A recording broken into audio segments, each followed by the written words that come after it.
Matthew chapter 27. When morning came, all the chief priests and elders of the people plotted against Jesus to put him to death. And when they had bound him, they led him away and delivered him to Pontius Pilate the governor. Then Judas, his betrayer, seeing that he had been condemned, was remorseful, and brought back the 30 pieces of silver to the chief priests and elders, saying, I have sinned by betraying innocent blood. And they said, What is that to us? You see to it.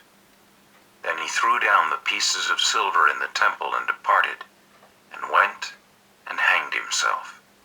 But the chief priests took the silver pieces and said, It is not lawful to put them into the treasury, because they are the price of blood.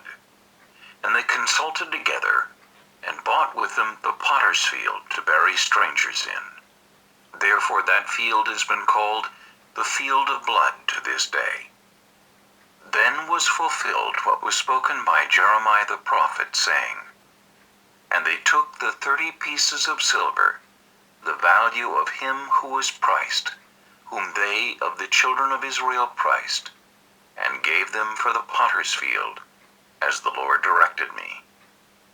Now Jesus stood before the governor, and the governor asked him, saying, Are you the king of the Jews?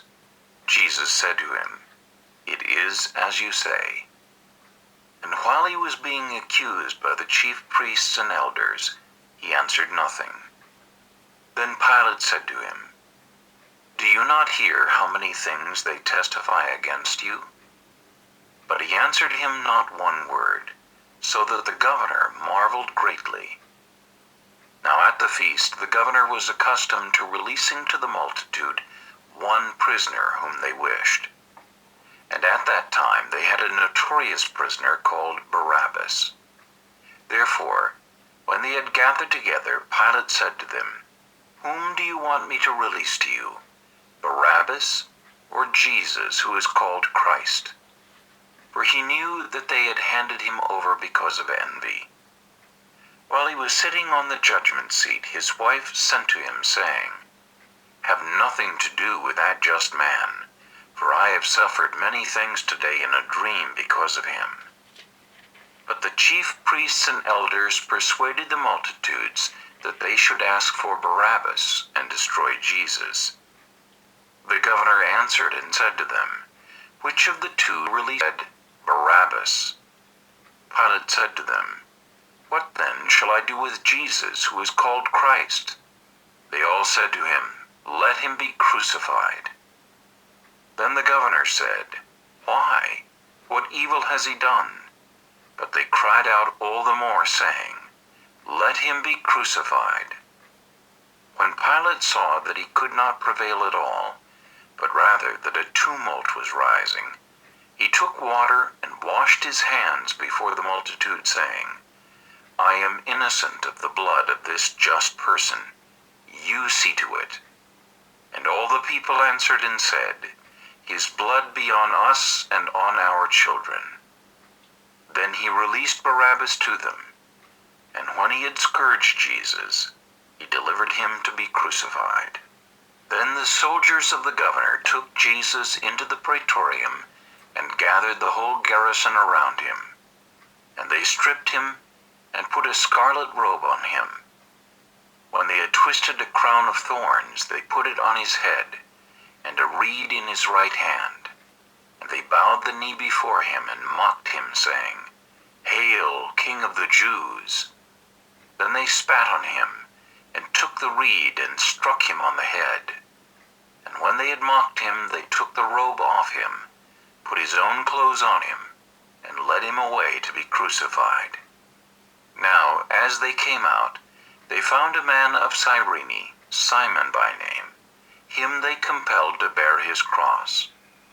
And when they had come to a place called Golgotha, that is to say, place of a skull, they gave him sour wine mingled with gall to drink. But when he tasted it, he would not drink. Then they crucified him, and divided his garments, casting lots, that it might be fulfilled which was spoken by the prophet. They divided divided my garments among them, and for my clothing they cast lots. Sitting down, they kept watch over him there, and they put up over his head the accusation written against him, "This is Jesus, the King of the Jews." Then 2 robbers were crucified with him, one on the right and another on the left.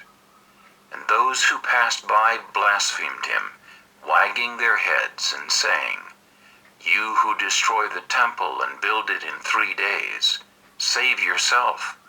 If you are the Son of God, come down from the cross." Likewise the chief priests also, mocking with the scribes and himself he cannot save. If he is the King of Israel, let him now come down from the cross, and we will believe him. He trusted in God. Let him deliver him now if he will have him. For he said, "I am the Son of God." Even the robbers who were crucified with him reviled him with the same thing. Now from the 6th hour until the 9th hour, there was darkness over all the land. And about the 9th hour, Jesus cried out with a loud voice, saying, "Eli, Eli, lama sabachthani," that is, my God, why have you forsaken me?" Some of those who stood there, when they heard that, said, "This man is calling for Elijah." Immediately one of them ran and took a sponge, filled it with sour wine, and put it on a reed and offered it to him to drink. The rest said, "Let him alone. Let us see if Elijah will come to save him."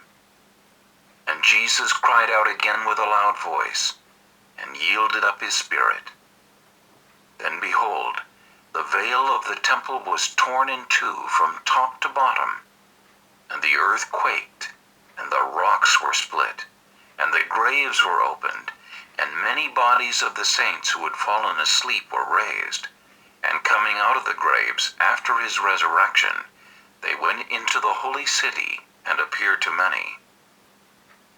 So when the centurion and those with him who were guarding Jesus saw the earthquake and the things that had happened, they feared greatly, saying, "Truly, this was the Son of God." And many women who followed Jesus from Galilee, ministering to him, were there looking on from afar, among whom were Mary Magdalene, Mary the mother of James and Joses, and the mother of Zebedee's sons.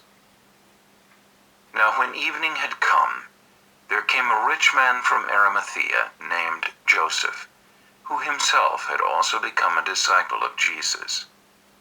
This man went to Pilate and asked for the body of Jesus. Then Pilate commanded the body to be given to him. When Joseph had taken the body, he wrapped it in a clean linen cloth and laid it in his new tomb, which he had hewn out of the rock. And he rolled a large stone against the door of the tomb and departed.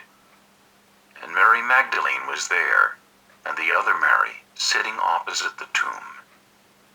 On the next day, which followed the day of preparation, the chief priests and Pharisees gathered together to Pilate, saying, "Sir, we remember while he was still alive how that deceiver said, 'After 3 days I will rise.' Therefore, command that the tomb be made secure until the 3rd day, lest his disciples come by night and steal him away, and say to the people, 'He is risen from the dead.' So the last deception will be worse than the first." Pilate said to them, "You have a guard, go your way. Make it as secure as you know how." So they went and made the tomb secure, sealing the stone and setting the guard.